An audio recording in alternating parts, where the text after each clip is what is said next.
Julia. Gracias por venir. A vos por la invitación. ¿Cómo estás? Muy bien.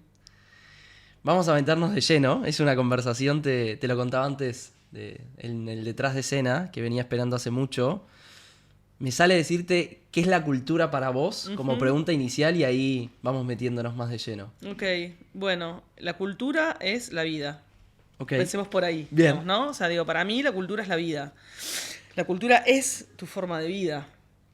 O sea, tu forma... Digo, ¿no? Es como... después lo podemos mirar si querés desde la teoría, ¿no? Pero digo, digamos, empecemos no desde la teoría, empecemos de abajo, ¿no? Como digo, quiero decir de lo que hacemos. La cultura es lo que hacemos, ¿no? Digo, o sea, la forma en la que... Esto es cultura, ¿no? La forma en la que nos vinculamos, la forma en la que vivimos la ciudad. La forma en la que consumimos nuestros alimentos, la forma en la que nos vinculamos con el otro, con la otra, con le otro, o sea, como lo querramos llamar, en, digamos, ¿no? La vida cotidiana, a, digamos, lo que sería la cosa específica de los consumos culturales, ¿entiende? Pero para mí la cultura está un paso atrás de lo que puede ser las disciplinas artísticas, digamos, ¿no? Que uno podría entender que eso es la cultura. La cultura es la vida, en ese sentido, cómo concebimos la vida. Digamos, ¿no? Cómo miramos el mundo, digamos, ¿no? Nuestra cosmovisión. Eso es la cultura. La cultura está atrás, no está un paso antes. O sea, digo, para mí eso es la cultura, digamos, ¿no? La cultura es todo lo que hacemos, ¿no? Digo, es como una forma integral de vida, digamos, ¿no? Eso decía Raymond Williams. Entonces, digo, quiero decir, la cultura es eso. Entonces, para mí la cultura es la vida. O sea, digo, por eso me interesa, como estos debates me gustan mucho, no los debates, ¿no? Pero digo, algo que se puso muy en debate en los últimos años, que decía, bueno, ¿para qué la cultura? Digamos, ¿no? ¿Por qué la cultura? Y decís, ¿cómo por qué la cultura? Si la cultura sos vos, ¿entendés? O sea, digo, ¿no? O sea, y aparte la cultura te hace, la haces. Digamos, ¿no? La cultura es algo dinámico. O sea, la cultura no es algo estanco o definido, digamos, ¿no? Te hace, o sea, te estructura a vos, pero vos la estructura, ¿no? Pero vos la haces también, digamos, ¿no? La podés modificar, la podés transformar, digamos, ¿no? Por eso la cultura es una herramienta de transformación social también. Si le tuvieras que explicar a alguien que no conoce Argentina y te pregunta, che, contame de la cultura argentina, ¿qué le contarías? Bueno, que es un milagro, en principio, digamos, ¿no? En serio, la cultura argentina es un milagro. O sea, Argentina es un milagro culturalmente. O sea, digo, es muy impresionante cuando vos ves el campo argentino. Vos tenés a Borges, ¿entendés? Pero tenés a Piazzolla, tenés a Berni, ¿entendés? Tenés, y quiero decir, ¿no? Como digo, tenés a, no sé, Marta Minujín, tenés... pero tenés el tango, que es un milagro, ¿entendés? Y tenés una literatura, digamos, como súper diversa. Para mí es la mejor literatura del mundo. O sea, digo, soy experta en literatura y realmente la literatura argentina no tiene, o sea, no tiene punto de comparación. En un momento para mí la literatura norteamericana le competía, pero en los últimos años la literatura norteamericana, digamos, para mí se estandarizó demasiado, mientras la literatura argentina no se estandarizó nada. Quiero decir, o sea, tenés eso, tenés, pero tenés el fútbol, quiero decir, tenés, ¿no? Digo, quiero decir, tenés, o sea, digo, como bueno, cineastas impresionantes, una cultura autogestiva, digamos, ¿no? Como que es incesante, que además es innovadora. No, a mí la cultura, en principio diría, bueno, la cultura argentina es un milagro. Y dentro de ese milagro tengo un montón de milagros para mostrarte, le diría, ¿no? Empecemos por Borges, milagro número 1, pero después, no sé, Piazzolla, digamos, ¿no? Vayamos al tango. O conocer, digamos, la cultura popular, digamos, ¿no? Y el fútbol y todos los derivados de la cultura popular. Conocer la literatura, los grandes artistas visuales argentinos, digamos, ¿no? Argentina fue pionera, digamos, ¿no? En muchos sentidos, o sea, después de la década del 60. O sea, y antes también, quiero decir, o sea, digo, ¿no? Como me parece que ahí, digo, nuestra arquitectura, digamos, ¿no? Como ese cruce tan diverso, o sea, como ese cruce por un lado de esa autopercepción de Argentina como una isla separada de Europa, pero que es Europa, y después por otro lado, digo, Latinoamérica en el corazón, digamos, ¿no? De la historia. Entonces, o sea, la cantidad de caras que puede tener, por ejemplo, la ciudad de Buenos Aires, digamos, ¿no? Yo recibo muchos artistas extranjeros y me encanta pasearlos por Buenos Aires y justamente mostrarles eso, llevarlos a Avenida de Mayo, pero después traerlos a la Paternal, ¿entendés? Claro.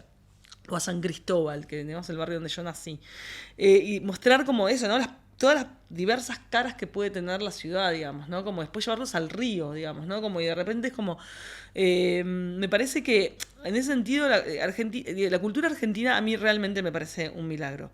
Un milagro... en términos, no es un milagro, por supuesto es algo construido, es algo que, digamos, la Argentina siempre trabajó mucho sobre eso, digamos, ¿no? Hubo una conciencia muy, digamos, estuvo en el corazón, digamos, ¿no? De la construcción del país, o sea, digo, en esa concepción estaba la cultura, digamos, ¿no? Sarmiento era Sarmiento y escribía, Alberdi era Alberdi y escribía, ¿entendés? Quiero decir, digamos, ¿no? Como Echeverría quería llevarle un proyecto a Rosas, ¿entendés? Y hacía el matadero, ¿no? Es decir, o sea, estaba ahí, digamos, ¿no? O sea, estaba, digamos, como había una intelectualidad, digamos, que tenía muy clara, digamos, ¿no?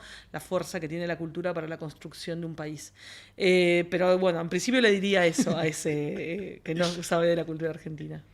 Entiendo que has estado en distintos países del mundo, has visto otras culturas, siguiendo esta lógica de las culturas pensada en términos más de los países.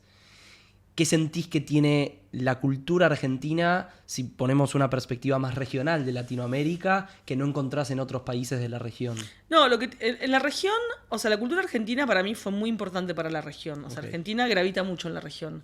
O sea, porque dio modelos culturales, digamos, ¿no? Es decir, como, o sea, es muy admirada en la región.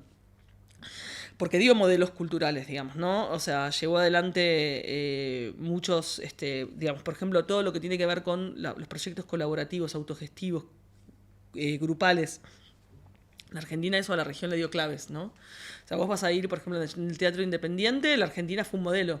Vos vas a Uruguay y vas a encontrar formas de gestión muy parecidas que nacieron del teatro independiente argentino, o Chile, o mismo en Brasil, digamos, ¿no? Que tiene otra estructura cultural. O sea, digo, en ese sentido, creo que la Argentina tiene muchas claves.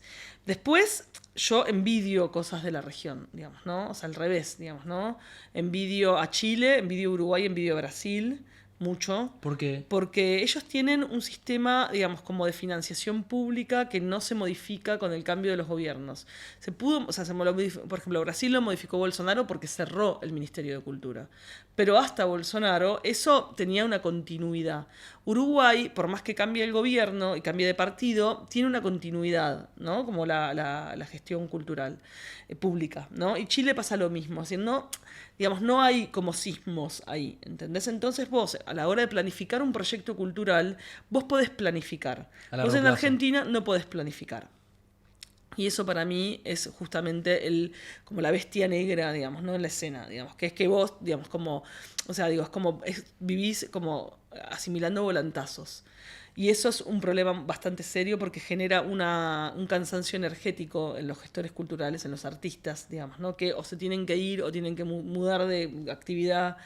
Como es muy difícil, digamos, ¿no? Y queda muy sujeta la gestión cultural a los grandes financiamientos culturales, ¿no? Es decir quiénes tienen plata, digamos, ¿no? Quién tiene espalda para soportar eso.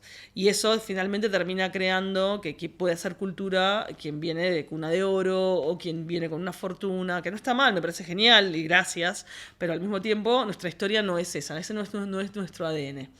Digamos, nuestro ADN es un ADN de creación, innovación, gestión, construcción, colaboración. Entonces, como que a mí eso, por ejemplo, en la región yo lo envidio. Digamos, ¿no? O sea, lo envidio a Uruguay, siempre le digo a mis colegas uruguayos los envidio. Lo envidio en Chile, lo envidio en Brasil, que son tres escenas que conozco mucho. Y aún me parece que ahí, digamos, como hay algo que nosotros no pudimos luchar desde el campo cultural que tiene que ver con vos no podés cambiar, ¿entendés? Digamos, ¿no? Los consensos.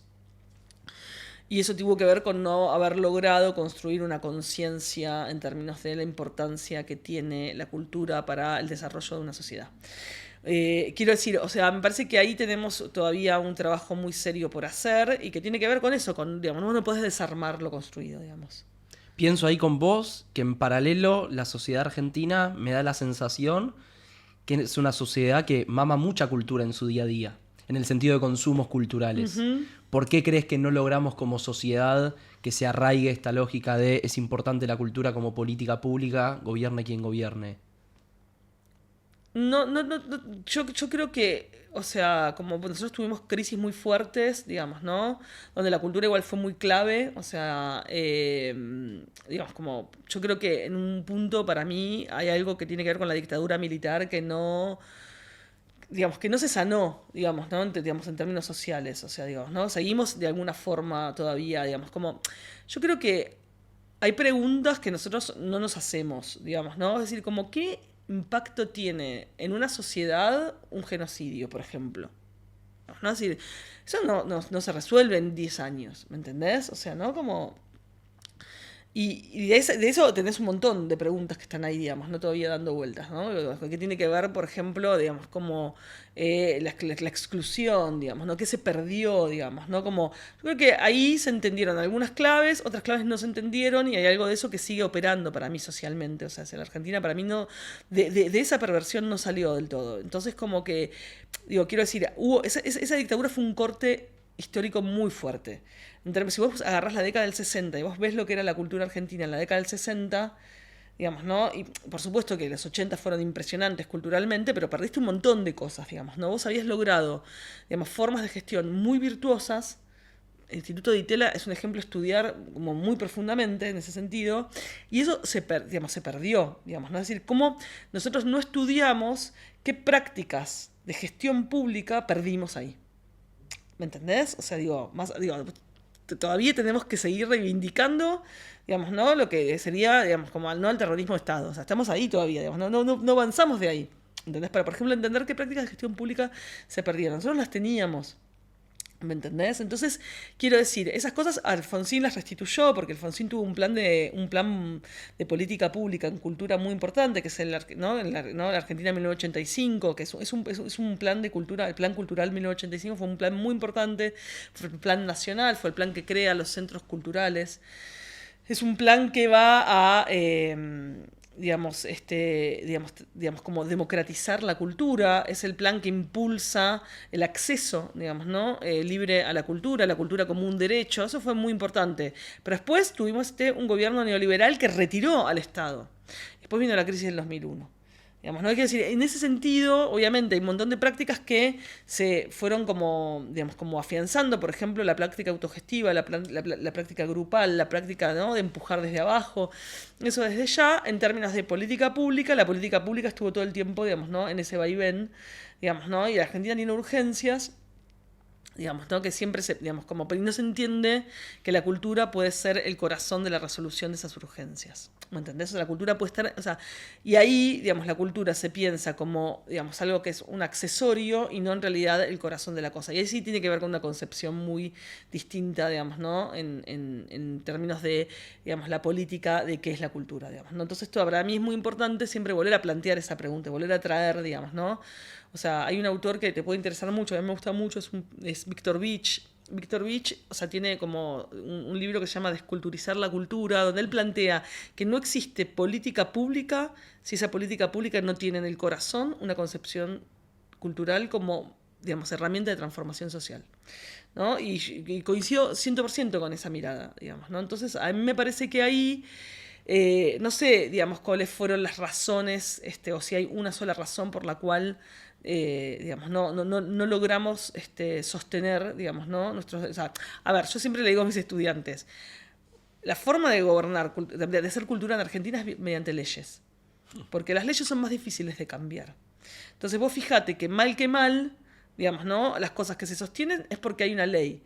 Ahora estamos frente a defender esas leyes ya, digamos, ¿no? Porque hubo un intento de derogación de esas leyes. Digo, la ley de teatro, la ley del cine, la ley del libro, digamos, ¿no? Vos pensás que nosotros nuestro campo lo sostuvimos por las leyes. Si no hubiéramos tenido esas leyes, todo eso hubiera sido financiado, digamos, como cuando vienen gobiernos que dicen, bueno, la cultura es un gasto. Digamos, ¿no? Esta idea de que la cultura es un gasto. Lo cual es falso, digamos. Los números mismos te muestran que no es un gasto. Porque, digamos, eso que vos invertiste vuelve, digamos, ¿no? Tiene impactos mucho más grandes que te vuelven, digamos, ¿no? Al Estado de otra forma. Más allá de, digamos, ¿no? Digamos, que la vida no es una moneda. ¿Entendés? O sea, digo, contra la canción de Fito, ¿no? Que la vida es una moneda, la vida no es una moneda, digamos. Quiero decir, o sea, digo, una escena cultural te genera una escena vital, social, que es mucho más grande, ¿me entendés? O sea, que ese pequeño gasto que vos podés hacer desde la inversión de un PBI de un país, digamos, ¿no? Te digo, sí, hay un montón de cosas a revisar ahí, digamos, ¿no? A la hora de pensar, digamos, ¿no? ¿Qué impacto puede tener una política pública desde la cultura? Voy a intentar ordenar las muchas preguntas que se me van abriendo en mi cabeza a medida que hablemos.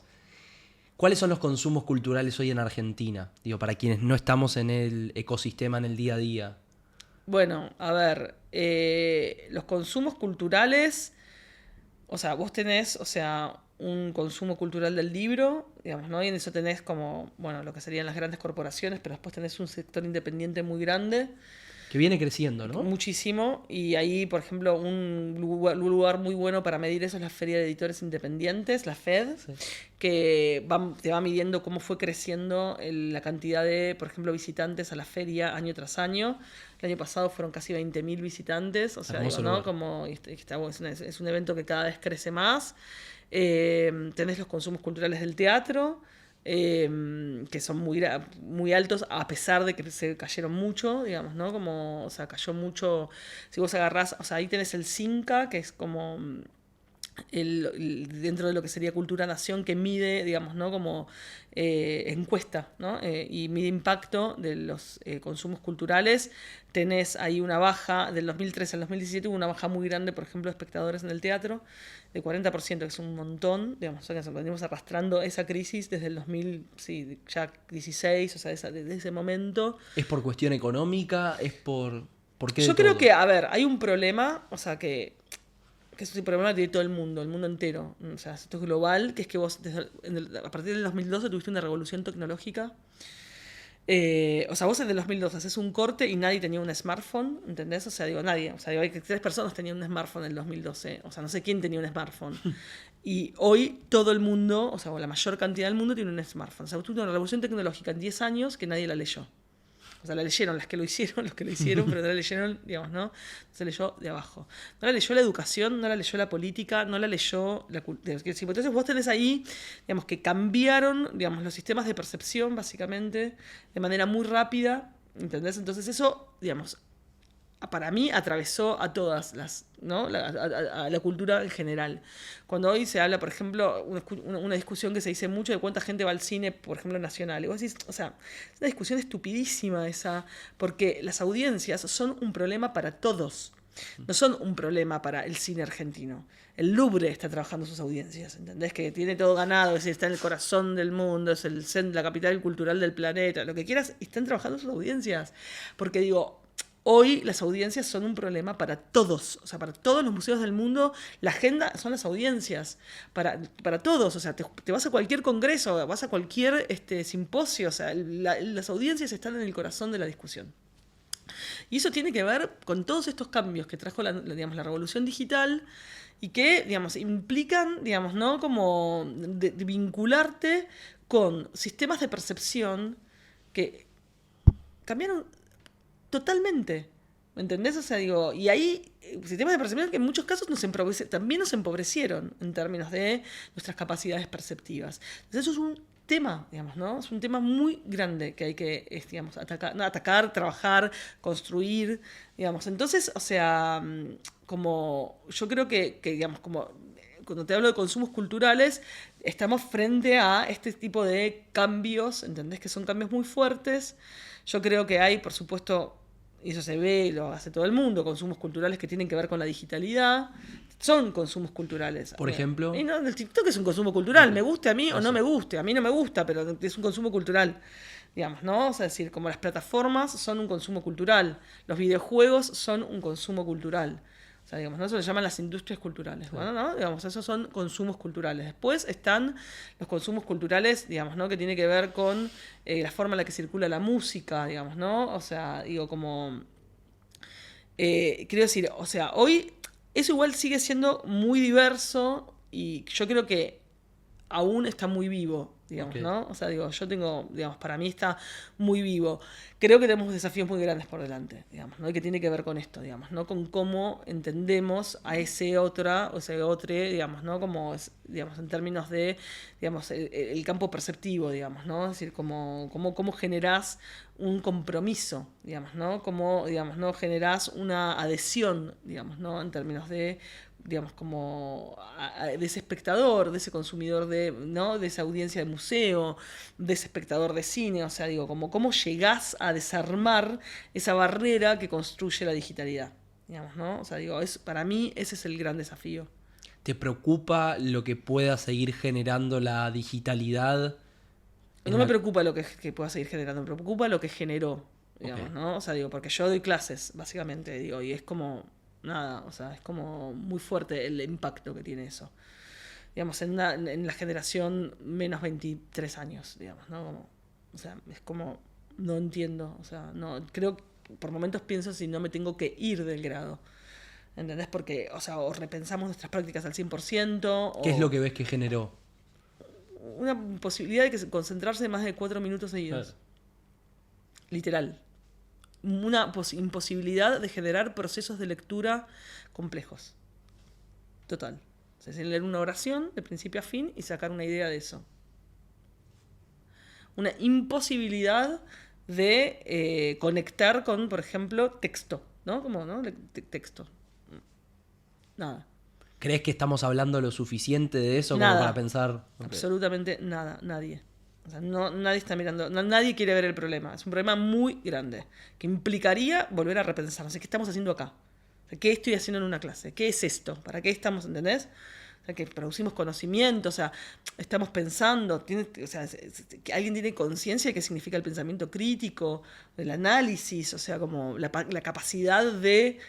o sea, digo, el chat GPT en ese sentido me parece, y la inteligencia artificial me parece que, o sea, son como son el síntoma, no son el problema. Claro. O sea, ¿entendés? Son el síntoma. El problema es cómo lo usamos en todo caso, no la herramienta en sí. La herramienta podría ser una herramienta útil para simplificar procesos, o sea, no tiene ningún tipo de sentido la herramienta, no hace nada la herramienta. O sea, primero que está, digamos, el que es de uso público está actualizado hasta el 2022, o sea, ya es viejo, digamos. Pero además, o sea, digo, como la idea de que en el lenguaje no hay inscripción de la subjetividad. Que eso es la inteligencia artificial. O sea, bueno, piensa, escribe, pero, o sea, nadie entendió lo que significó la historia del desarrollo del lenguaje en la humanidad. O sea, el lenguaje es un laboratorio de la subjetividad, o sea, es donde la subjetividad se inscribe, ¿me entendés?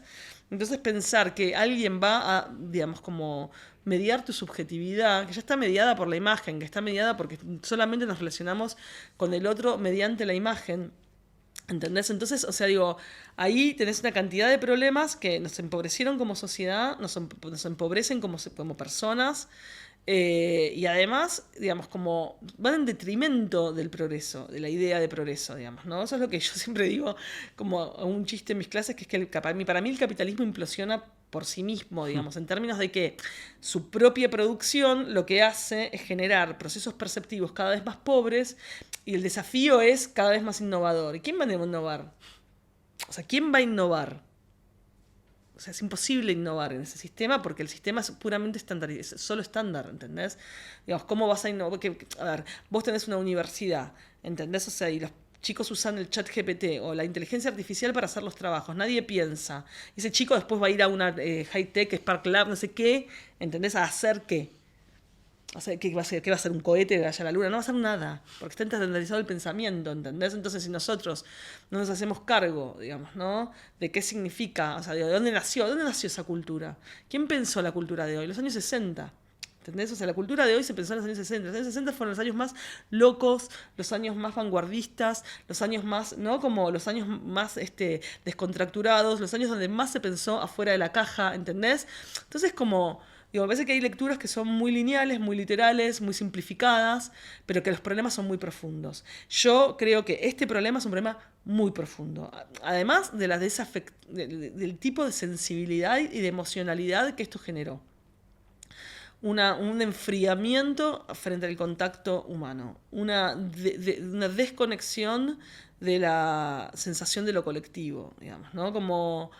Parece que ahí hay problemas que son grandes. O sea, yo por lo menos no quiero ser alarmista, lo soy igual, pero porque mi experiencia es como, es una pared.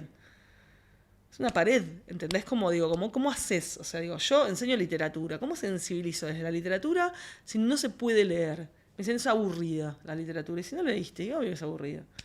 Es un plomazo. ¿Cómo que no va a ser aburrido? Es un bodrio, les digo yo, claro, no lo leíste. Pero ¿cómo haces? ¿Entendés? Como digo, entonces ahí tenés problemas en la escuela media, tenés problemas en la universidad, o sea, digo, como, ¿y quién va a zafar? Y bueno, va a zafar los que pueden zafar, porque los que nacieron con unas ganas de encontrarle la vuelta a la cosa, porque vinieron con eso, pero vos colectivamente eso, ¿cómo haces? Por ejemplo, a la hora de pensar una política pública. ¿Cómo haces a la hora de pensar una política pública desde la educación? ¿Me entendés? O sea, digo, yo ahí veo un problema muy grande. ¿Cómo rompemos esa estandarización? Y te sumo una capa a eso. A mí me preocupa mucho lo que está generando las redes sociales en mi generación, un poco más chica, en términos de todo muy igual, todo muy parecido y hasta me sale decir todo muy berreta y cada vez más superficial. Ujú. ¿Cómo crees que eso nos está afectando en términos de lo que venga para adelante en los próximos 10, 20 años? No, yo lo veo un problema, la verdad. Yo estoy completamente de acuerdo con vos. O sea, el otro día leí una nota que le hicieron a Fito Páez en la Sí. Rolling Stones, donde Fito decía como los pibes no, o sea, como no buscan lo diferente, ¿viste? O sea, nadie quiere buscar lo distinto, digamos, ¿no? O sea, o quieren como, todos quieren parecerse a lo que hay. Que eso, en general, como las juventudes tenían esa idea de romper con lo que hay, digamos, ¿no? No con parecerse a lo que hay. O sea, yo creo que en ese sentido las redes sociales son, digamos, como, no me quiero poner como anacrónica, igual soy anacrónica, no me importa. Pero me parece que ahí generan un tipo de expectativa de vida absolutamente estandarizada y al mismo tiempo falsa. Es mentira, porque no van a tener eso. ¿Y ¿Entendés? cómo Que rompemos esa consumen. ilusión de alguna manera? No sé, yo creo que ahí es una tarea colectiva, porque no es, eso no es una tarea de uno solo, ¿entendés? O sea, digo, no es una tarea de uno solo, o sea, no lo puede hacer uno solo, es una tarea colectiva. O sea, digo, vos ahora empezás a ver que dicen, bueno, no sé, Brasil prohibió los celulares en las clases, en los colegios. Bueno, está bien, la verdad está bien. Está bien lo que hizo Brasil. O sea, está bien, digo yo, ¿entendés?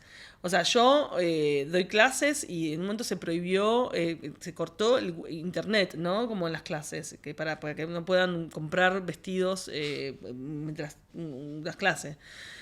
Pero eso no generó más atención. Generó un vacío, ¿no? Como, ¿no? Una sensación de vacío, pero porque no se pueden hacer procesos como complejos de pensamiento, digamos, ¿no? O sea, no se pueden concentrar por más de 4 o 5 minutos. ¿Qué hace ¿no? falta para un proceso de pensamiento complejo para vos? ¿Qué condiciones Tiempo. se tienen que dar? Tiempo. Ok. En principio. En otra Tiempo, charla... tiempo y no resultado rápido. Entonces, vos ahí tenés un problema, que es que tenés una generación o 2 generaciones por lo menos que están formadas en una ideología que es la de todo rápido, todo ya, ¿y para qué me va a servir esto?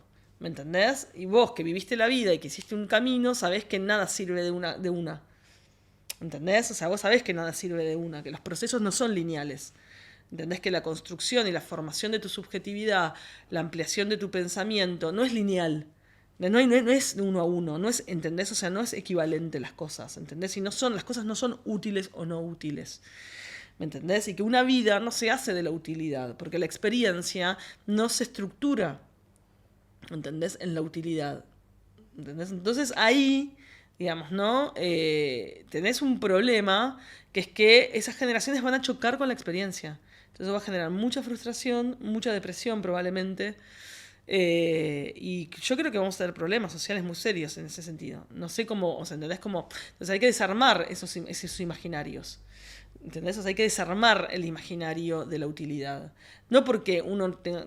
primero que no sé qué es útil y que no es útil, digamos, ¿no? Como, pero bueno, o sea, no importa. O sea, un martillo no nació solamente por la utilidad. También hubo un montón de procesos de desarrollo humano que llegaron a que uno pudiera hacer así, agarrar un martillo. Es decir, ¿entendés? Eso, la cultura es todo, ¿no? Volvemos a donde empezamos. La cultura es todo. Pero, o sea, digo, ¿cómo? ¿Entendés? O sea, digo, generás un espacio de tiempo, ¿no? Un espacio de escucha, un espacio de para que pueda haber un espacio de pensamiento.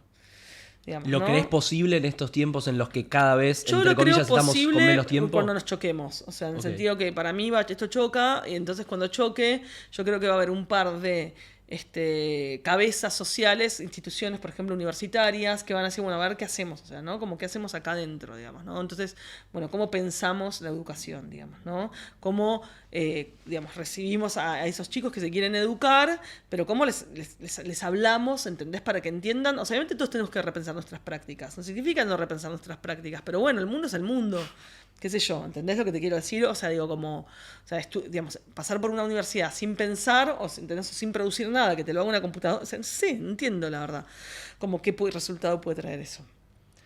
Te socializo algo que me pasa, que lo veo en la Facultad de Derecho de la UBA. Cada vez menos pensamiento crítico, cada vez más incapacidad para hablar con un otro, para hablar en público, para escribir. Y siento que no se están dando las conversaciones suficientes y necesarias en universidades. Creo que la Universidad de Buenos Aires tiene como una relevancia a nivel nacional y regional importante. Y no sé si es por temor, por falta de ideas, por agotamiento, que era algo que también vos mencionaste antes, o por qué no estamos dando esas conversaciones. Yo creo que es todo eso. O sea, hay temor para mí porque, o sea, uno tiene que seguir funcionando, entonces como, digamos, como pensarse de nuevo mientras tenés que seguir funcionando siempre es un problema, o sea, es un gran desafío.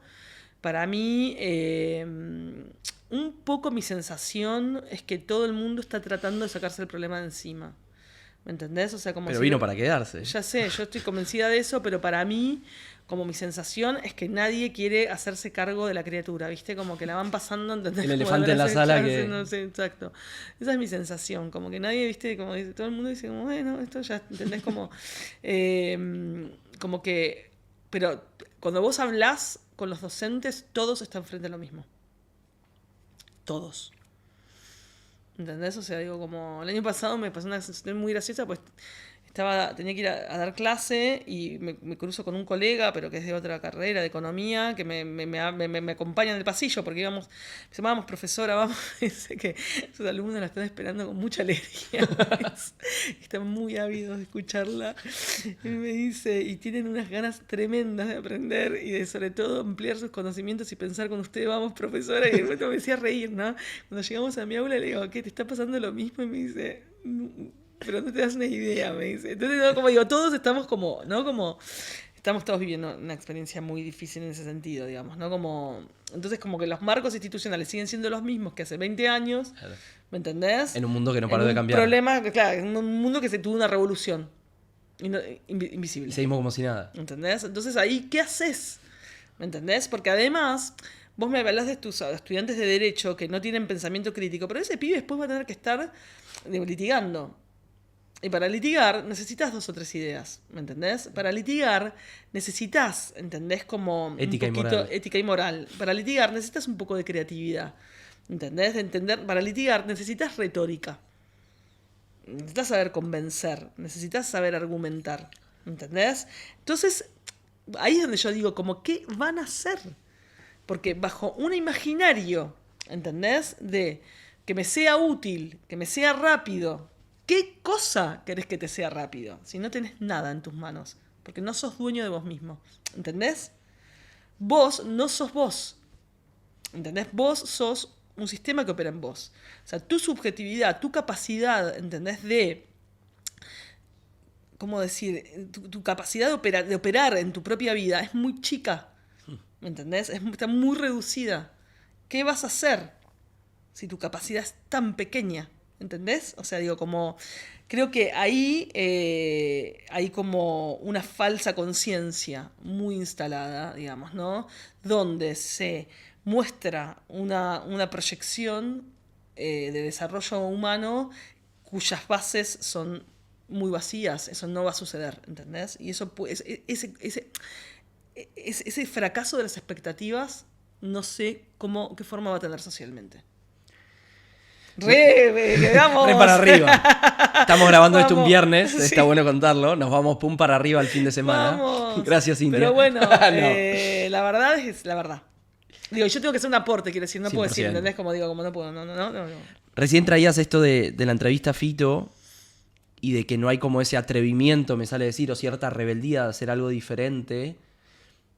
No sé cómo preguntártelo, pero ¿qué condiciones crees que hay que tratar de generar para propiciar que haya más personas o pibes y pibas que quieran hacer algo distinto, sea lo que sea que quieran hacer? Está buenísima la pregunta. Para mí hay que generar espacios de encuentro.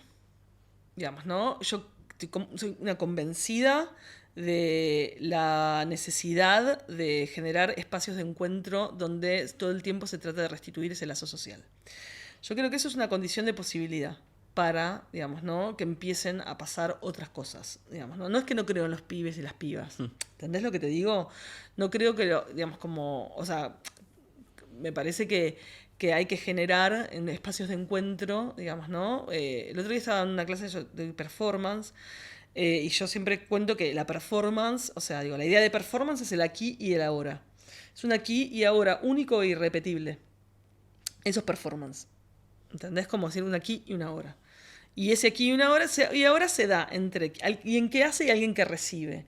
Y ese que hace y ese que recibe es un aquí y una ahora conjunto, digamos, ¿no? Como de un puro presente, digamos, ¿no? Entonces le pregunté a mis estudiantes, que son divinos, uno más hermoso que el otro, tengo un grupo que, enamorada de mi grupo, y les digo, ustedes, ¿cuántas veces en la vida sienten que están presentes en el presente? Nunca, me dice uno. Muy poco, me dice otro, ¿no? Digo, que esta idea, digamos, ¿no? De todo el tiempo estamos como viviendo un tiempo diferido, digamos, ¿no? O estamos en un futuro que no sabemos, o estamos en un presente que todo el tiempo se nos escapa, digamos, ¿no? Y nuestro pasado es cada vez más débil, digamos, ¿no?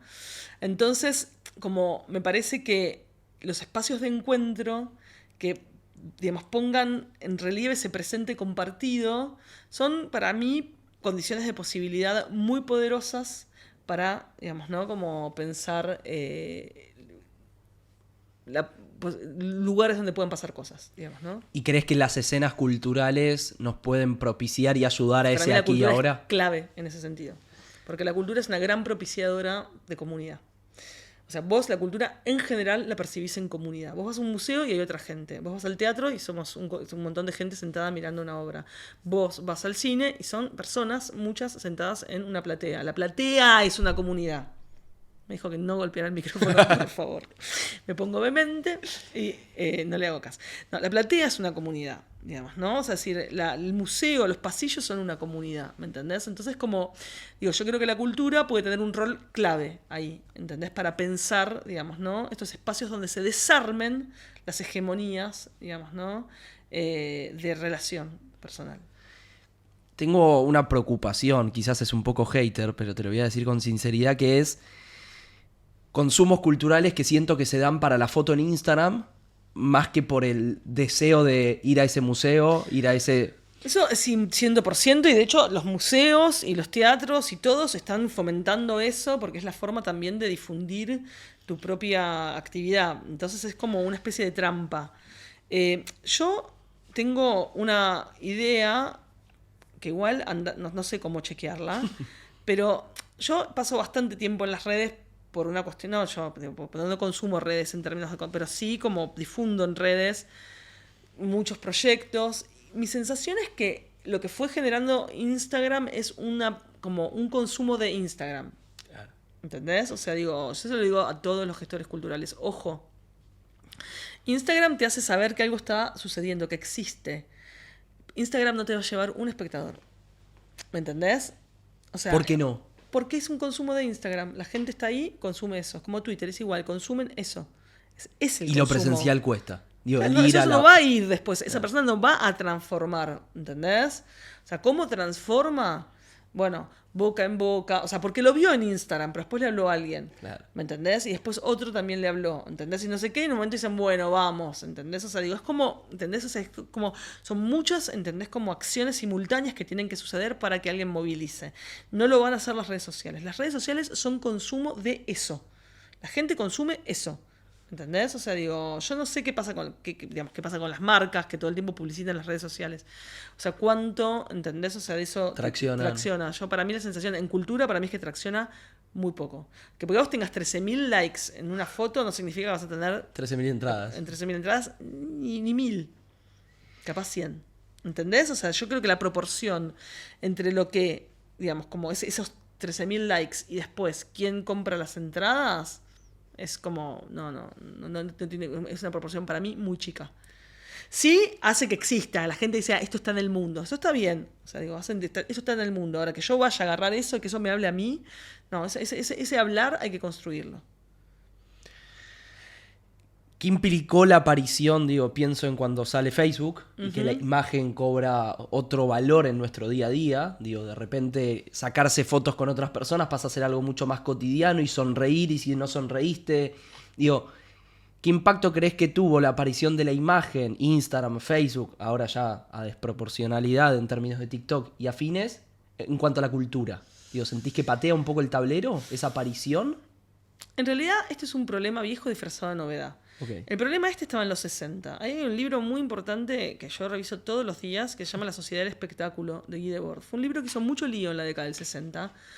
Es un libro muy importante, donde Guy Debord justamente dice que esta etapa del capitalismo es la etapa del capitalismo de la imagen, digamos, ¿no? Donde nosotros estamos mediatizados por la imagen.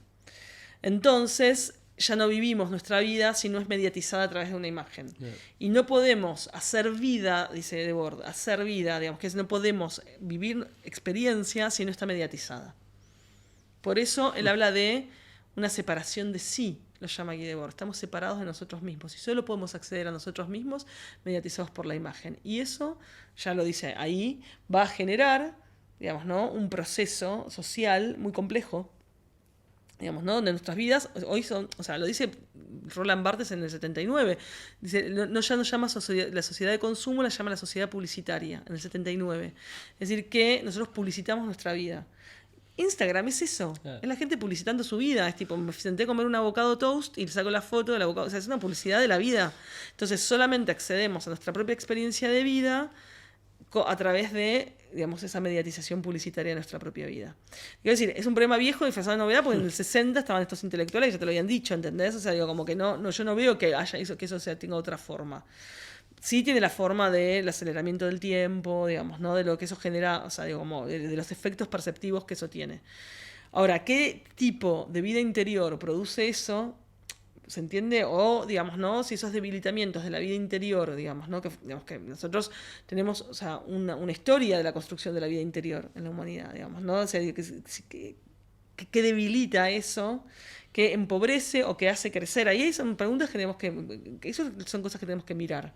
¿Me entendés? Yo no quiero decir es todo malo.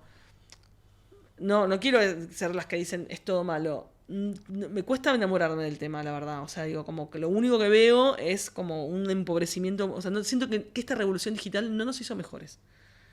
No nos mejoró. O sea, no veo que haya algo mejor. Y por el contrario, otra cosa que hay con los chicos, que es un problema, que es que el imaginario de fin de mundo es muy paralizante. Sí. Entonces, eso es un problema. ¿Me entendés? Que también hay que combatir a la par, ¿entendés? O sea, digo, porque no hay posibilidad de vivir lo nuevo, ¿entendés? O sea, o de crear lo nuevo cuando vos estás viviendo un destino ya, ¿entendés? Vos, ya escrito para vos. ¿Me entendés? O sea, digo, que es este imaginario de fin de mundo. Eso es muy paralizante.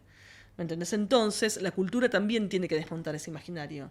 En la medida, ¿entendés? O sea, de entender que podemos vivir una vida, ¿entendés? O sea, y podemos construir y podemos hacer cosas distintas y podemos trabajar para los demás. Y que sí, hay un montón de cosas ahí para desmontar. ¿Entendés? Pero nosotros estamos dándonos todo el tiempo con esa pared del imaginario del fin del mundo, ¿entendés? Que también es algo muy instalado hegemónicamente. No hay salida, digamos, ¿no? ¿Cómo crees que la cultura nos puede ayudar a co-construir como sociedad futuros que nos entusiasmen? Porque yo creo que en parte lo que nos está pasando es no nos entusiasma lo que viene por delante en el horizonte. Exactamente, es eso, ¿entendés? Nos da miedo. Exactamente. Bueno, en principio la cultura trabaja con imágenes. La cultura trabaja con sonidos, ¿no? La cultura trabaja con contactos, la cultura trabaja con relatos, la cultura trabaja con, ¿no? Digamos, esos son los artefactos de la cultura, digamos, ¿no? Y en el corazón de eso está la sensibilidad, digamos, está la emoción.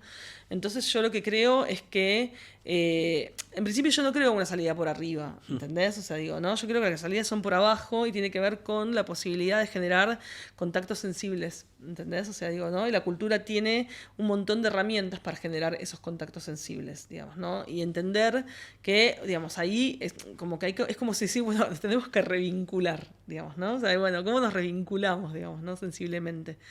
Yo creo que la cultura tiene, digamos, todo su artefacto, digamos, ¿no? Que tiene que ver con lo que puede producir la literatura, la poesía, el canto, la danza, el cine, digamos, los relatos, o sea, digo, los microrelatos, o sea, lo que se te ocurra. Digamos, hay como un acervo enorme, digamos, ¿no? De materiales muy poderosos, digamos, ¿no? De los que podemos hacer uso, en los que hay que creer también, digamos, ¿no? O sea, porque nos trajeron hasta acá, nos hicieron ser lo que somos. Y ahí pensar entonces que esos artefactos están para, digamos, como ser repensados también, ¿no? En términos de, bueno, estos desafíos, digamos, ¿no? Estos desafíos que son desafíos comunitarios. Yo creo que ahí entonces vuelvo a como a recoger un poco lo que venimos hablando: espacio, tiempo, comunidad, construcciones sensibles, experiencia, digamos, ¿no? O sea, como... y en eso, entender que uno tiene que ir acumulando, digamos, ¿no? O sea, digo, y eso lo puede hacer un docente, eso lo puede hacer un artista, eso lo puede hacer, digamos, ¿no? Como... porque además, o sea, digo, la verdad, con la inteligencia artificial, yo no quiero que una máquina piense por mí. Tampoco quiero que una máquina sienta por mí.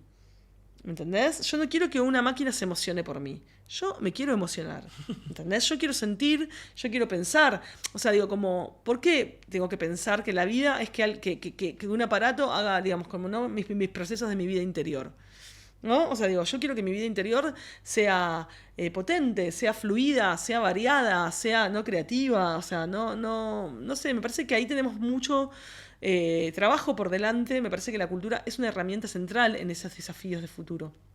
Y sobre todo en la idea de... Porque además, o sea, todos sabemos, los que nos dedicamos a las cosas con seriedad, es que las cosas no están dadas. O sea, no, digamos, la catástrofe ambiental, o sea, no está por dada. Pero vos tenés que transformarla culturalmente. Porque tirar, o sea, la basura en la calle, o sea, eso es un comportamiento cultural. ¿Me entendés? O sea, digo, la forma en la que vivimos, volvemos al principio, la cultura es todo, es la forma en la que vivimos la ciudad. Eso es cultural. ¿Me entendés? Entonces, o sea, digo, la cultura puede transformar ese comportamiento, ¿entendés? Y eso puede generar un impacto en que el medio ambiente esté más cuidado y tu vida sea mejor. Digamos, ¿no? Como, pero bueno, creo que ahí, bueno, estamos en un momento muy fuerte de disputa, digamos, ¿no? De valores. Y que tienen que ver con, bueno, lo común. El gran desafío de lo común. Y la cultura es la creadora de lo común, digamos, ¿no? Es el espacio de los comunes. Entonces, me parece que cultura y común están, digamos, son una misma cosa. Entonces, hay mucho por hacer ahí. ¿Y cómo se lleva esto con una época en la que, me da la sensación, y no soy ningún creativo diciéndolo, está primando el individualismo? Hay que crear nuevos consensos. No hay otra. Okay. ¿Y cómo crees que se generan esos nuevos consensos? Trabajando. Okay. O sea, trabajando a pesar, básicamente. Porque el problema es a pesar. Porque la verdad es una pared. Okay. ¿Entendés? O sea, digo, como lo que tenés enfrente es una pared.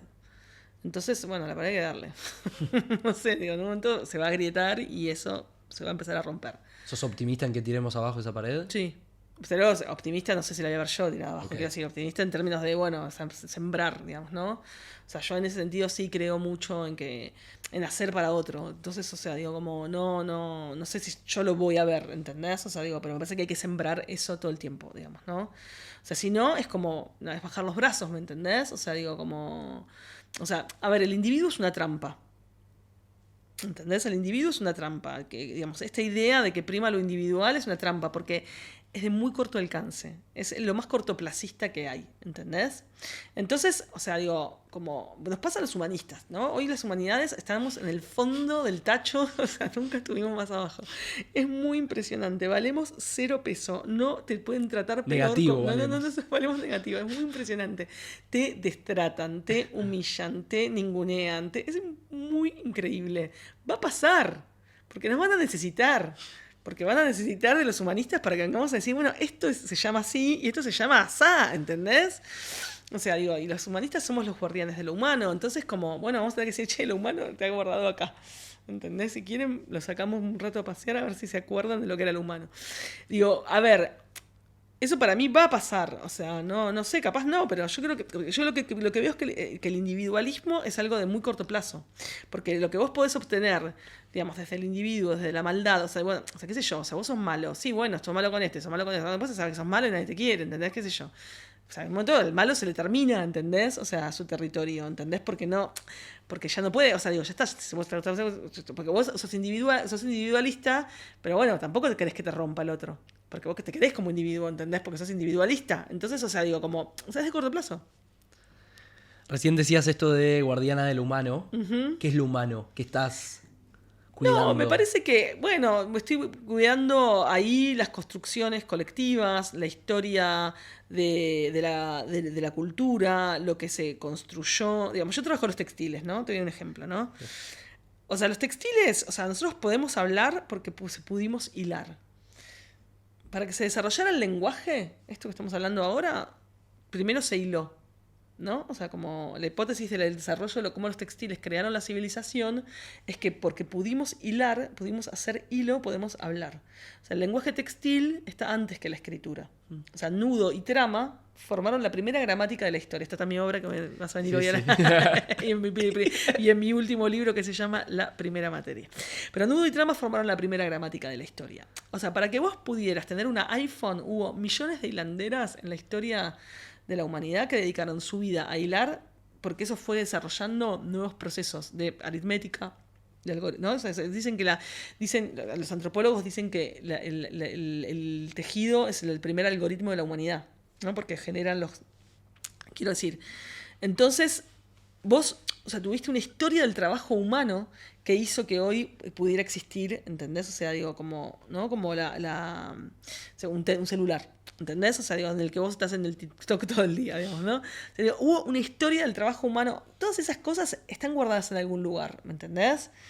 O sea, digo, la idea de que, o sea, esto empezó hoy, ¿entendés? O sea, de que el tiempo empieza hoy conmigo, es una idea moderna, es la idea de la modernidad, pero es una idea, digamos, como de una profunda insatisfacción. El moderno, dice Walter Benjamin, es un gran insatisfecho, digamos, ¿no? Por su experiencia es muy pobre y el moderno es un gran melancólico de que no puede hacer experiencia nunca, ¿no? Dice Benjamin, es muy lindo eso, ¿no? Es el melancólico de no puedo estar en mi tiempo, digamos, ¿no? Entonces, digamos, ese es, digamos, de alguna forma, digamos, la experiencia del tiempo en la modernidad. Pero digo, pero que crea esta idea de que las cosas nacieron de la nada, ¿me entendés? O sea, y van a la nada, digo, y no es así, ni van a la nada, ni nacieron de la nada, digamos, ¿no? Y esa es digamos, guardián de lo humano es muy amplio en ese sentido, ¿no? Y tiene que ver con, digamos, ¿no? Entender por empezar que, o sea, lo humano, o sea, no se hizo de la nada, ¿entendés? No nacimos así. ¿Me entendés? Hubo todo un desarrollo histórico, digamos, ¿no? Que fueron construcciones colectivas, además, digamos, ¿no? De desarrollos, de inventos, de creaciones, de, digamos, ¿no? Como de impulsos que fueron llevando las cosas hasta este presente. A eso nos dedicamos los humanistas, ¿no? Como a pensar cómo eso habla hoy. ¿Qué desarrollo histórico hace a Cintia hoy? Digo, si mirás para atrás en esto... Bueno, todo, digamos, todo lo que te vengo diciendo, ¿no? En el sentido de que, por ejemplo, nada fue lineal, digamos, ¿no? Y que de repente yo hice un montón de cosas, ¿entendés? O sea, digo, como me formé primero como actriz a los 14 años, al mismo tiempo me formé como guitarrista mucho tiempo, después dejé porque empecé a estudiar letras y me capturó la literatura siempre fue como el primer placer, el primer deseo, digamos, ¿no? Entonces me dediqué a la literatura. Y vos dirías, bueno, ¿y qué me sirvió el teatro? ¿Y qué me sirvió la música? Y me sirvió un montón. Digamos, después terminé dirigiendo un centro de experimentación musical de la Ópera de La Plata, y yo leo música, o sea, quiero decir, o sea, digo, leía música, o sea, no soy sorda, o sea, digo, podía, ¿entendés? Como perfectamente entender un montón de cuestiones que tenían que ver con esa formación que me quedó. Después, o sea, hago performances que son musicales, y entiendo perfecto, y trabajo con compositores en esas performances, y digamos, como perfectamente tengo un diálogo, y integré todo lo que hice.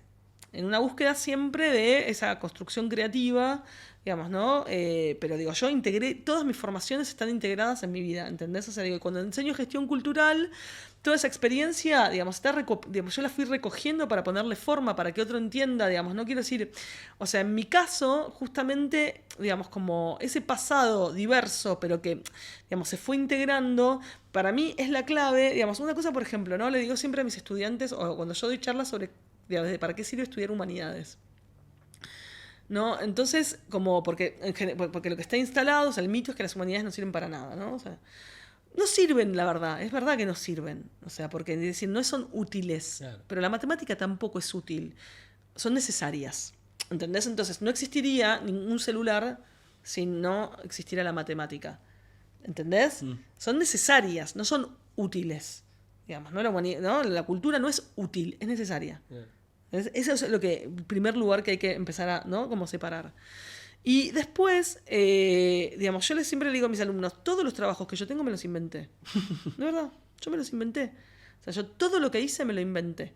Entonces, eso es ser un humanista. Es un paso atrás, donde vos podés, entendés, ver el mundo y decir, acá falta esto. ¿Entendés? Y le pongo forma. Yo tengo una charla empiezo esa charla diciendo como, ¿qué estudió el creador de YouTube? ¿Qué estudió el creador de Spotify? ¿Qué estudió el creador de Alibaba? ¿Vos te pensás que estudiaron marketing? No, estudiaron humanidades. Vienen de Liberal Arts College, todos. Letras, ¿entendés? O sea, arte, eso estudiaron. ¿Por qué? Porque justamente procesos complejos, flexibilidad, o sea, todo eso lo que se llaman las habilidades blandas, ¿entendés? Vienen del estudio de la cultura y de las humanidades. Y es decir, al contrario de lo que está instalado. O sea, yo al principio siempre pienso eso, digo, pobres, en realidad. Qué pena, ¿entendés? Porque la verdad que se pierden, digamos, como una herramienta que es verdad que es más difícil de incorporar porque exige de vos mucho, ¿entendés? Es menos lineal. Y es menos lineal, pero al final sus resultados son mucho más potentes.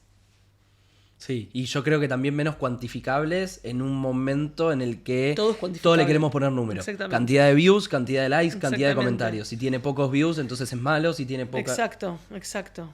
Pero esa es una competencia, te digo, es una trampa, ¿eh? O sea, es una trampa hacia la nada. O sea, digo, Pero siento que todos estamos ahí igual. Absolutamente. A pesar de que digamos de que es malo. Absolutamente, absolutamente. Y digo, che, ¿cómo salimos de acá? Como, ¿qué contrarrevolución hacemos para no mirar solamente las views de un reel y pensar esto es bueno o es malo? No, a ver, lo que me pasa a mí, ahí yo te voy a mi experiencia, porque la verdad que yo ahí no tengo como una general de la ley, digamos, porque no la sé. Pero mi experiencia es, hacelo, porque en un punto es lo que hay que hacer, pero tu construcción va por otro lado. ¿Entendés? O sea, digo, como tu construcción va por otro lado. Y vos tenés que trabajar tu objeto, ¿entendés? Y trabajalo y ponerle el corazón ahí, la cabeza siempre, digamos. Y siempre volver a pensarlo. Por supuesto que uno tiene que llegar a los demás. O sea, no hacemos cosas para llegar a los otros. Bueno, esto hay que hacerlo. Pero, ¿qué otros caminos hay? ¿Qué otras preguntas podemos abrir? ¿Qué otras estrategias podemos pensar? ¿Me entendés? O sea, digo, y ahí yo pongo mi energía. Hablando de tu energía, sos directora de la Maestría de Gestión de la Cultura de NUDESA. Y quiero leerlo textual. Hay una frase en la página de la maestría que hace hacer gestión es construir una voz propia, comunicar un mensaje. ¿Qué voz tratás que tengan tus estudiantes como futuros gestores y gestoras culturales? La suya. Que ellos tengan su propia beta, que conozcan su beta. Y para mí, que conozcan su beta es que conozcan su deseo, que conozcan que los angustia, que conozcan sus imaginarios, que sepan qué quieren, qué les gustaría, qué los hace feliz. A veces para pensar un proyecto le digo, cerrar los ojos y decime qué soñaste que te podía hacer feliz. ¿Entendés? Quiero decir, o sea, digo, vayamos ahí, porque el deseo siempre se abre camino. Entonces, lo que más trato de trabajar, en lo que, digamos, más allá de las experiencias académicas, que son muy importantes, es que el de hacer nazca un deseo muy fuerte, porque el deseo siempre se abre camino. ¿Entendés? Entonces, lo que más quiero es eso, que ellos puedan acercarse mucho a su deseo y que de ahí construyan su propia voz. O sea, lo que más quiero es que en realidad su voz, ¿qué voz? La voz de ellos, la voz de cada uno. Eso es lo que yo busco. Entonces ahí me parece que son, gestores con fuerza, ¿entendés? Que pueden hacer cosas para los otros, porque pueden hacerlo desde el deseo propio, digamos, ¿no? Muy difícil, o sea, yo siempre les digo a mis estudiantes, yo puedo atajar tu deseo, pero yo no puedo desear por vos, tu deseo es tuyo. Entonces, y solo lo conocen ellos. Y solo lo conocen ellos. Entonces ahí, bueno, es un trabajo, digamos, ¿no? De uno con uno mismo. Se dice, me animo a decir bastante últimamente, que la cultura está en crisis. ¿Qué significa? El mundo está en crisis. Eso te iba a decir. La Pero digo, si ponemos la lupa un poco más en lo particular de las industrias culturales en Argentina. Sí. ¿Qué significa que están en crisis? ¿Coincidís? ¿No coincidís? No, bueno, obvio que están en crisis, porque estamos en una crisis económica enorme y hay una recesión enorme, la verdad es esa. O sea, hay una recesión gigante. Y entonces los consumos, o sea, de la gente bajaron mucho. Va mucha menos gente al teatro, va gente mucho menos consume libros, o sea, la gente está recortando un montón sus gastos porque no les alcanza la plata. Y la verdad es que lo que está en crisis es la clase media, que es la que básicamente hizo la historia cultural de la Argentina. Entonces, porque la historia de la Argentina lo que tiene en relación a la región, volvamos a eso, es que hay clase la media. Historia de la clase media, ¿entendés? Una clase media profesional. Lo que no tenés en casi ningún otro país de la región. Con la educación pública, ¿entendés? Entonces, o sea, digo, eso, o sea, no es que la cultura está en crisis la clase media de una manera muy seria y eso genera, para mí, bueno, hoy está en crisis porque obviamente la gente, de verdad, o sea, los consumos culturales bajaron a la mitad. ¿Entendés? O sea, digo, pero bueno, también bajó el consumo de carne, o sea, claro. El consumo de carne más bajo de la historia, ¿entendés? Como que es obvio que mente, si la gente no puede comprar carne, va a comprar un libro, o sea, no es porque la primera está la carne y después está el libro, pero digo, es como, ¿entendés? O sea, esa es la realidad, ¿entendés? Entonces, o sea, digo, la verdad es que es muy... O sea, yo no le tengo tanta... yo creo que la historia de la clase media argentina es una historia fuerte. No estoy tan convencida que la van a destruir. Yo no creo que se pueda tan fácil No, destruir para a mí la no se clase puede media. destruir la clase media tan fácil, porque son 100 años, ¿viste? O sea, no es tan fácil destruir en 100 años. Sí la deteriorás un montón y qué sé yo, obviamente, pero no es que para mí va a desaparecer la clase media. Yo creo que la clase media va a encontrar sus caminos. Yo pienso eso, pero yo soy yo viendo el noticiero, no sé, digo, no sé, digo, quiero decir, no lo sé. Pero sí pienso, pero sí desde mí, es verdad que desde mi conocimiento, yo te puedo decir, bueno, no es tan fácil destruir 100 años, ¿no? Como digo, como es algo que está muy instalado también, digamos, ¿no? Es como o cuando vienen, dice, bueno, no sé, la cultura tiene que ser así en la Argentina. Vos no puedes cambiar el ADN cultural de un país. ¿Me entendés? Está en el ADN, ¿entendés? Estudiar la historia de tu país. Y en el ADN de ese país, la cultura está en el corazón, digamos, del nacimiento del país. O sea, vos no lo podés cambiar y venir a decir, bueno, ahora la cultura tiene que ser de los privados nada más. ¿Qué estupidez? Porque los privados no quieren invertir en cultura, porque a los privados les importa tener su propia plata también, ¿entendés? O sea, ¿quién pone un mango dónde? Anda a sacar plata a un privado. Te lo desafío. ¿Me entendés?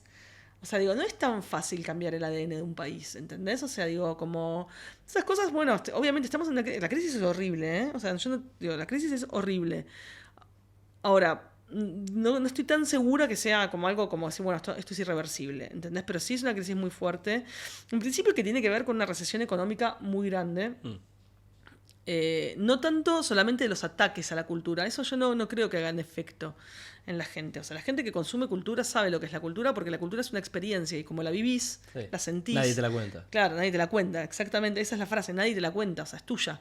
Entonces, o sea, digo, eso a mí me parece que no me quedo mucho tiempo mirando eso. Sí me quedo mirando, obviamente, las condiciones materiales de producción, que son centrales, ¿entendés? Y cuando vos decís, bueno, listo, vos tenés un tejido social muy roto, vos tenés, o sea, digo, como una clase media extremadamente golpeada. O sea, digo, bueno, ahí sí tenés digamos, una crisis económica, digamos, muy grande que obviamente pone en crisis a la cultura. Pero no es que la cultura está en crisis, o sea, la clase media. Y por supuesto las clases populares, imagínate, ¿entendés? ¿Qué crees que puede quedar post-crisis? Si es que en algún sentido tiene un fin. Yo creo que, al menos en mis 26 años en este país, es como que vivo crisis tras crisis. Pero ¿qué puede pasar con el ecosistema cultural? Personas como vos que trabajan en el día a día en esto. Yo lo que creo es que, por ejemplo, hay mucha gente formándose y eso es un muy buen síntoma, ¿entendés? Que en las épocas de crisis hay mucha gente que se forma, ¿entendés? Porque si, bueno, ahora no puedo hacer, pero entonces me formo porque... Para un futuro. Para un futuro, digamos, ¿no? Eso es muy bueno.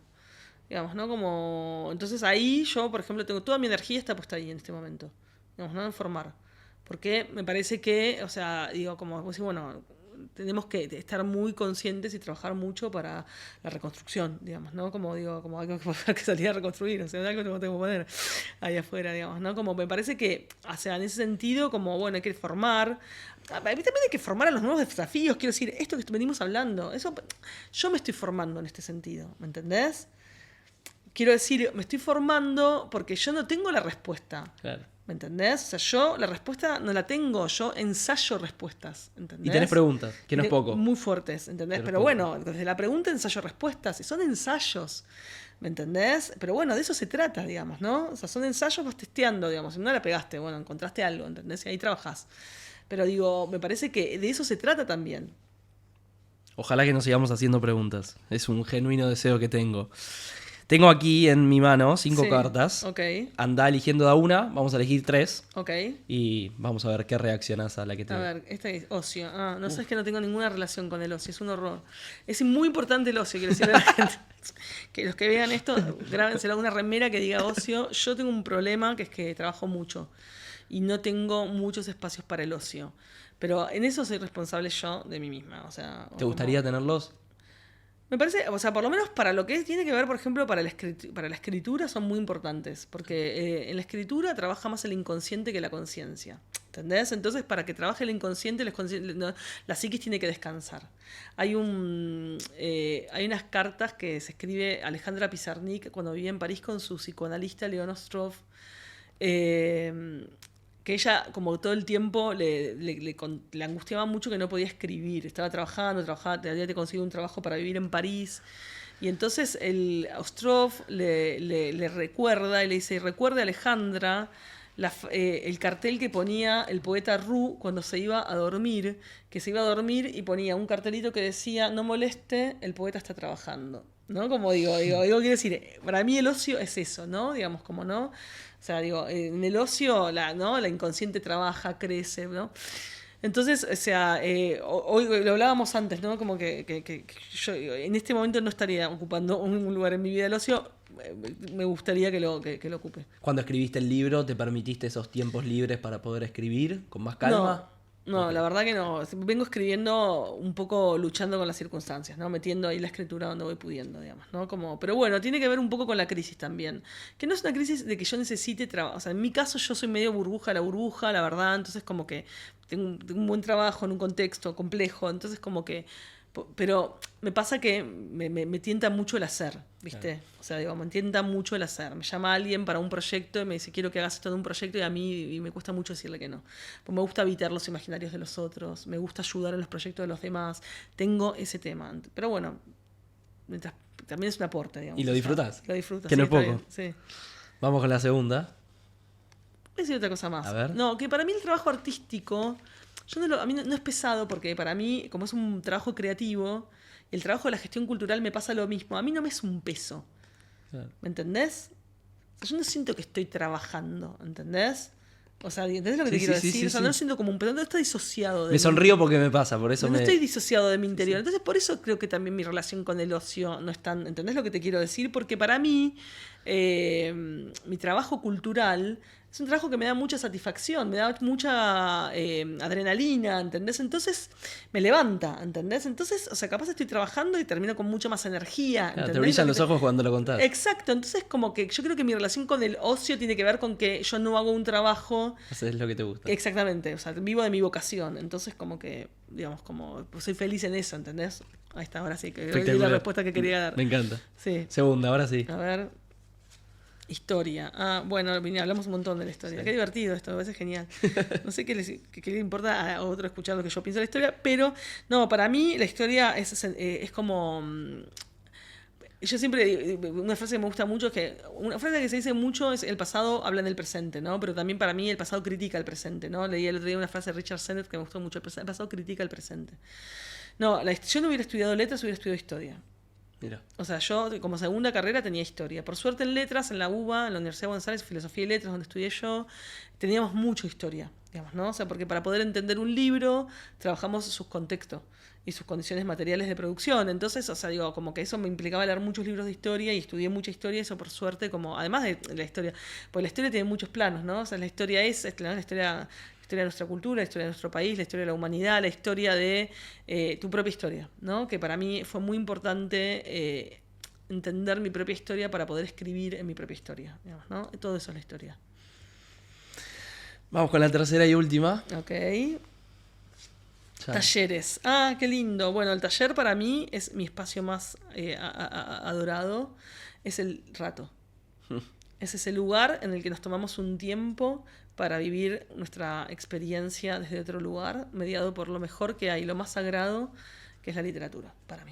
Para mí está Dios y la literatura, o sea, digo, la literatura es sagrada y el taller es ese espacio en el que le rendimos culto a esa divinidad tan hermosa que es la literatura, y ahí compartimos miradas, sensibilidades, escucha, y nos reímos un montón, comemos, tomamos mate, o sea, todo, pero es ese espacio, es ese rato que sale de la efectividad, de la utilidad, es un rato compartido, es construido en conjunto, genera un lazo social muy sensible, genera amistad, y la mejor amistad para mí que me ha dado la vida son las amistades que me trajo la literatura.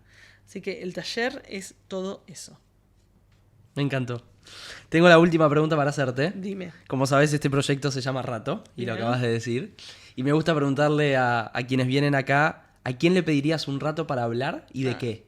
Bueno, eso me dejaste pensar, porque vos decías, ¿vivo tiene que ser? Hay gente que ha elegido un vivo y un muerto. Ok. Doy libertad en esto. Fito, porque es mi ídolo. Bien.